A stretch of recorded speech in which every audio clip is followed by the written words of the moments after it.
We know we have to take action on climate change. We know that species are becoming extinct at an unprecedented rate. Biodiversity is important for its own sake, but more than that, our whole food and planetary system depends on it.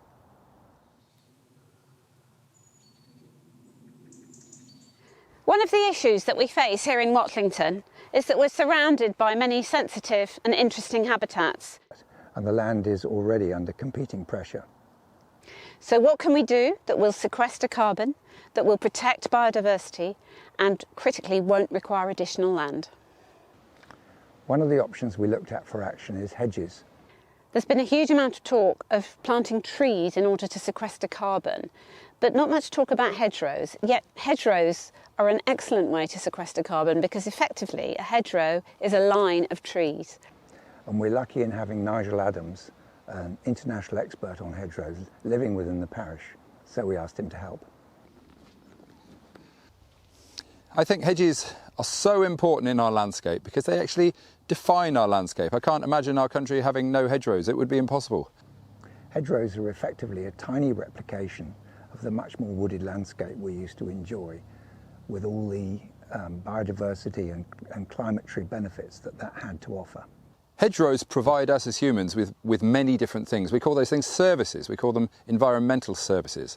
And actually of any habitat in the country, be it mountain moorland or heathland or estuary, hedgerows, the simple basic hedgerow, provides us with more ecosystem services than any other habitat. It's quite incredible. So they protect soils from wind erosion. They can prevent flooding in two ways. They stop floodwaters rising, but they can also percolate heavy rains down through the ground because of their roots. They provide important habitat for wildlife species, and actually very rare wildlife species in many cases. If you've got an isolated bit of wood here and an isolated bit of wood here, hedgerows are very important in connecting those two and that bring huge benefits for biodiversity, which in itself is helping us to find climate solutions. We're rapidly learning that hedgerows are very important in our fight against climate change. They actually take in carbon, they store carbon in two different ways really. So if you look at this hedge here, it's storing carbon in its woody structure.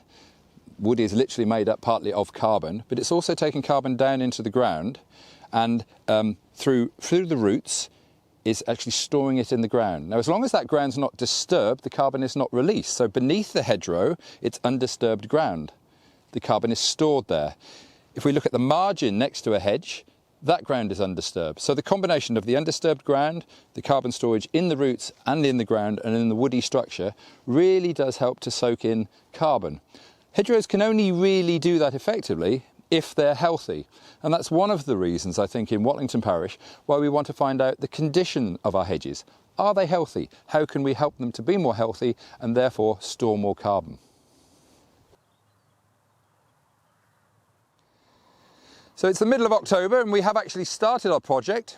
We asked for volunteers and we've got a very keen set of volunteers. They're really quite a diverse group with all sorts of experience and background, and existing knowledge of hedgerows was not necessary. First thing we've got to do with them is to actually give them a bit of hedgerow training, I suppose. So we've had a few days of training. We're going to teach them the methodology of how to measure the hedgerow's width and height and the condition, etc. We've done some ID, basically looking at the leaf shape, but also the fruit and all those little signals that can tell us about the ID, and helping them learn about the People's Trust for Endangered Species survey, how to fill it out. And then we're going to go out and we're going to be measuring the hedges, looking at the hedges, height, width, condition, as I say. And this is going to help us, as we move forward, know what condition our hedges are in. Are they healthy? It's all about gaining information at the moment, and it's a really fun project to do with volunteers. I really wanted to get involved with this project because it's a nice community project. It helps me to understand and look more carefully at the countryside around me, and I'm often out walking, but this means I'm looking more carefully at things and a chance to give something back, really.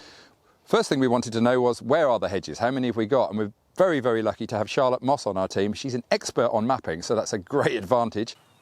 The first thing when you're going out to do a survey is to understand the area you're surveying.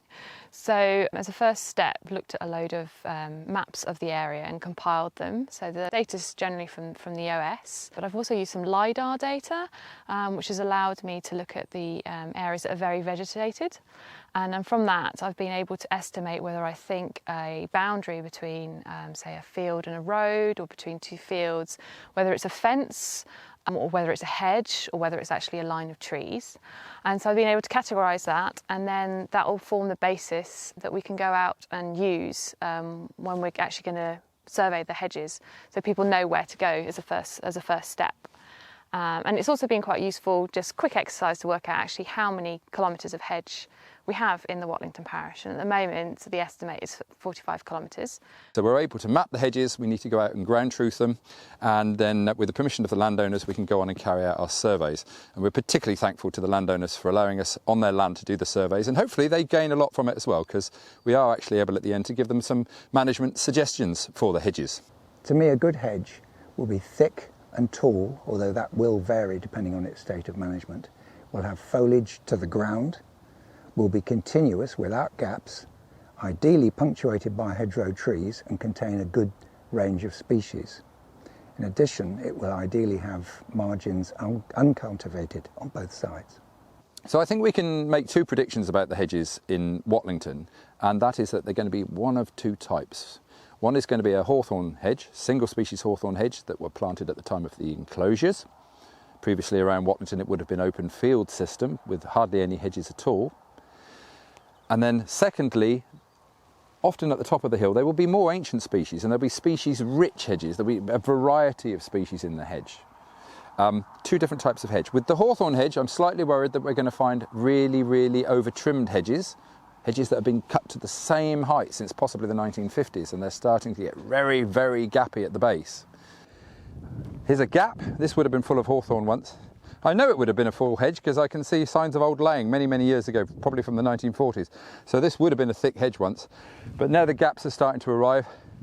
Here, this is one tree. It's about 6 metres wide. The stem is about a good foot in diameter. So it's starting to look like a table. It's starting to look like a mushroom. There's nothing underneath. There's no nesting space. There's no protection from the wind or anything coming through the bottom of here. And this hedge is slowly and surely disappearing. In fact, as we come down here, this is a dead one here. I can break that off, and this here, this is dead, and the rest of it is nothing. This hedge is imperceptibly disappearing through over trimming.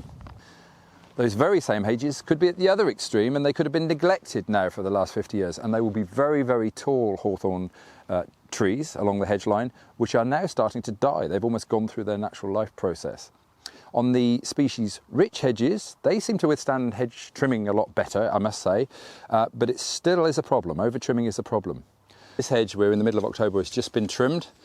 As we see the machines coming down here, it's quite splattered in places. It's just been trimmed. All the berries that were on here 2 weeks ago have now gone, and as the machine comes right down here, no berries, no berries, no berries, and then we get to a gap. So the machine has gone straight past, but just to prove the point, in that gap, it's full of rosehips just here. So that bit of hedge there would have had rosehips all over it, but as the machine's gone past, it's not cut the stuff in this little gap. Just proves the point about annual trimming. So these rosehips are going to be available for the birds to eat over the winter. The rest of the hedge, there's going to be nothing there at all.